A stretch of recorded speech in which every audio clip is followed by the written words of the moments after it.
السلام عليكم ورحمة الله وبركاته دمان أمد الصوماليات ميلو البيجوغان وحايد لنا هاي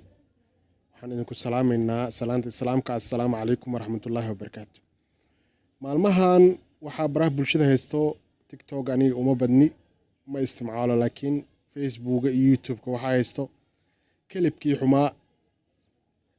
سخجانكي حما دينتي نبي وقفي أيا هادنا وحولي ماذي وجه عصب iyo nidaam cusub markaas email iska dhigo dad baa waxay ku leeyihiin hadalkiisa waa run waxaan arkay muuqaalada uu live ka TikTok ugu jiray commentiyada iyo Facebookida waxa la soo dhigdhigaan commentiyada aan akhriyay moogtaa dad baa waxay ku leeyihiin waa runtiis maxaa runtiis ah muxuuna la imaaday muxuuna dadka rabo inuu ka dhaadhiciyo wuxuu ku leeyahay marka hore aniga muuqaaladiisa ma soo qaadan karo oo damiirkayga imisiinay dadka soo hordhiga dadka soo qaadanaya waan la yaaba oo fiisku ku raadinaya laakiin aniga waxaan rabaa inaan ka hadlo wuuna is ogyahay ninka aan ka hadlayo wuu isgaranayaa dadkan way garanayaan ninka ugu dambeeyay ee ku gafay diinta islaamka ilaahi abuuray iyo rasuulka kaleey salaatu wassalaam runtii maanta duu rasuulka noolaan lahaa ma adduunka joogi lahaa ninkaas wax buu ka dhihi lahaa waxa huwaal ah inuu qoorta ka jari lahaa waa diinta islaamka ninka ama shakhsiyaadka uu ilaahay abuuray dadka ugu qiimaha badan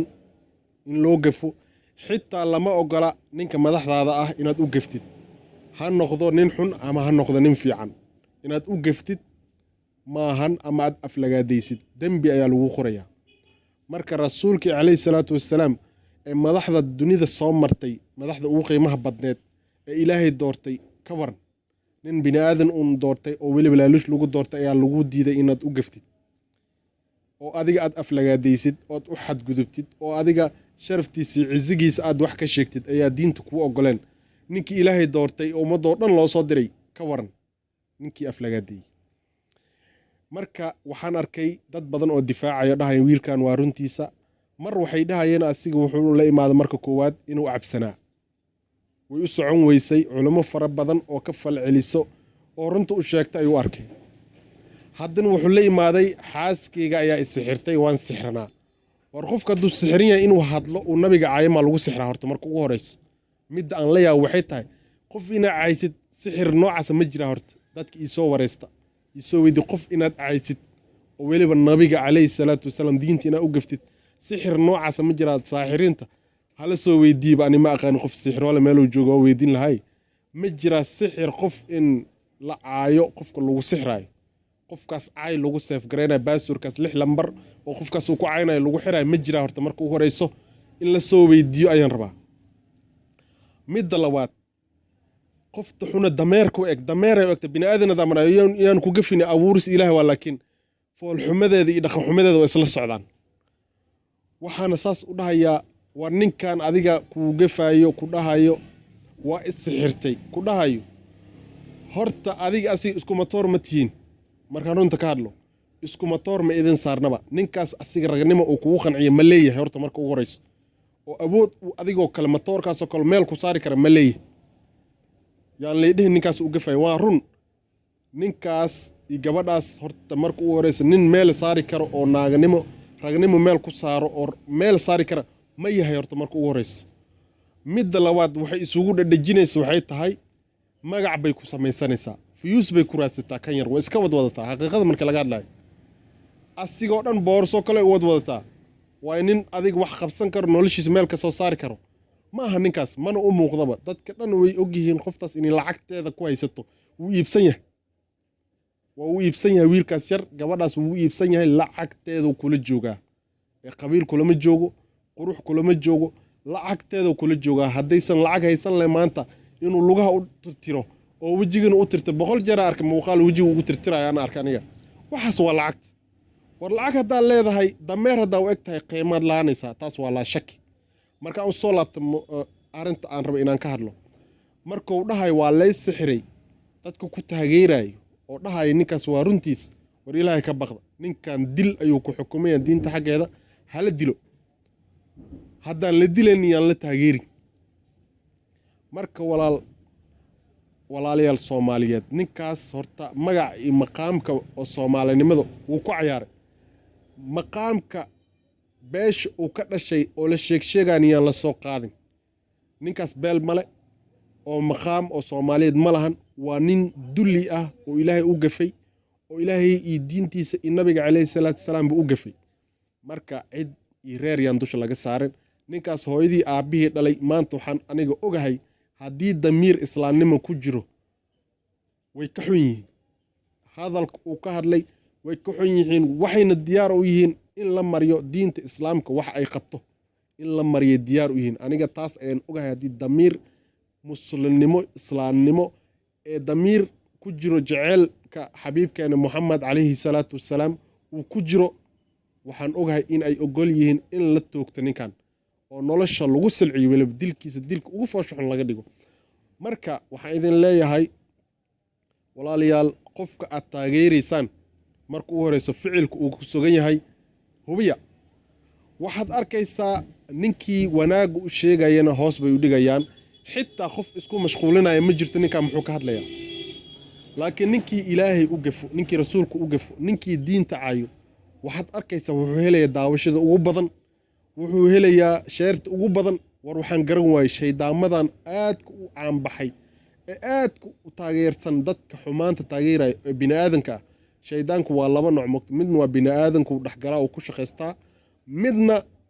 shakhsigiisu qofku maskaxda ugu waalaa marka waxa ku badan Soomaalida dadka shaydaannimada u hoggaansan taasna waxa u daliil ah qofkii wanaag ka hadlayo cid oo horumarkiisa ka talinayso ama sheer garaynayso ama cid kale gaarsiin kan wanaag buu ka hadlay isdheeyso way yarta way jiraan laakiin way yarta inta xumaanta taageersan ay aad u fara badan marka ninkan wasaqa ah ee dunida wasaqa ku ah ee laga dhax saaro u baahan waxaan rajaynayaa in ummadda Soomaaliyeed ay iska qabtaan marba moojada u geynaa way iska daawanayaan way taageerayaan warniyo Soomaalida maxaa aqliga ka qaaday waxay ummadda boqolkiiba 9 ugu dambeeyay waxay tahay cajaladii la horkeena ay shidanaan ayaga cajaladii loo shido way dhigeysanayaan way ku soconaysaa waliba sheer garaynaysaa waxay u sheer garaynaysaa in ay maca waxaasoo kale ay adduunku faafaan war qofkii xumaan sameeyay haddii report laga gudbiyo ama la isku dayo in meesh uu xumaanta ka soo gudbinayo laga kansalo report laga gudbiyo dacwad laga gudbiyo wallahi cid xumaan inay ku dhiirato sameyn lahayd ma jiri lahayn qof kastoo xumaan diinta iyo dadkaba xumaan ku faafin haddii report laga gudbin lahaa ama la dhihi lahaa ninkan qalad ayuu ku jiraa dadkan oo barahan bulshada sameeyay ee maamula qofkii oo dacwadiisa badato way ogyihiin in xumaan ku jiro wayna ka saarayaan qadka marka maxaa loo diiday qof walba diinta ku gaf in report laga gudbiyo oo adiga oo la dacweeyo oo diinta inuu gaf loo dacweeyo way gaalada naftirkooda oo sameeyay YouTube-ka iyo TikTok-ka iyo waxyaabo far badan mar ma jecla in qofka bini'aadanka uu diinta ku xad gudbo qof walba diintiisa inuu si xuriyad ugu noolaaday jecel laakiin diintaad ku jirtid oo ama qalad aad ama sax ahaato taadi inaad ku qanacsanatid mid kale aad caaynin laakiin wuxuu ku leeyahay diinteedu waa ilmanatic waa ku qanacsana special laakiin aniga ruuxaasni ummadda ka dhaxqabta Ilaahay ka cabsada qabiilna mala waxaas oo qoomiyad malahan waa nin dulli ah oo wasaq ah haddana maanta wuxuu la imaaday inuu xaaskiisa asiga qabay uu dhaw way isixirtay ana saasa maqlay waa YouTuber far badan oo oday ka hadlayeen waa maqlay laakiin ha buunbuunina ninka noocaas oo kale mala buunbuuniyo dhulka la jara oo wuxuu isticmaalay waxa la isku day mar walba in hawada laga saaro si asigan uu canaansado barta u furto xumaa inuu ka faafiyo isku dayna hala daba galo halaga saaro waayo adiga ay waajib kugu tahay maanta idaawanaya in barnaamijkan ama arinta aan ka hadlay ashir gareysid waayo rasuulka kaleey salaatu wasalaam qofka difaacay waa inaad garabkiisa istaagtaa waa in adiga mar walbo aad isku dayda in aad hormarisid diintaada waayo waa mid kaliya ee xaq ah ee Ilaahay raali u ka yahay laakiin taadi hadii adiga diinta Ilaahay ku siiyay adaaba nasiib loo islaamka dhigay war dadka kristaanka ama yahuuda ah wax ay haystaan way ku qanacsan yihiin iyagoo khalad ay tahay marka taadi oo sax ah oo Ilaahay raali ka yahay oo adiga maalinta qiyaamaha aad ku faa'iideyso janno ku galayso lagu balan qaad hadaad si sax ugu dhaqantid inaad ku qanaac ma ku diido walaal marka walaal waxaan idin leeyahay Soomaaliyay iska daaya munaafiqnimada qofkii xumaan ku jirana halad hoos loo dhigo qofkii wanaag ka hadlayna hawada sar hala geeyo wara qofkii ka hadlayo maxaa waxaan adiga heesahan adiga laga bixinaa reaction qofka ka bixinaa hawadaad geynaysa qofkii wanaag ka shaqaynaya inaad hawadaas geysaan oo horumarisaan tustaan wuxuu sameynaya inay yihiin wax wanaagsan maxaa diiday arniyahu munaafiqnimada iska daaya midda labaadna diintiina ku kalsoonaada ku qanca wanaageeda ku qanca wixii ilaahay idinka siiyana ku farxa war muslim ayaa tahay ummadda adduunka saaran ama qalqiga adduunka saaran dadka ugu qiimaha badan baad waa inaad ku qanacdaa midaas waxaan idin leeyahay munaafiqnimada iska daaya ilaahay ka baqa wanaaga ka shaqeeya isku kalsoonaada wassalaamu calaykum waraxmatullaahi wabarakaatu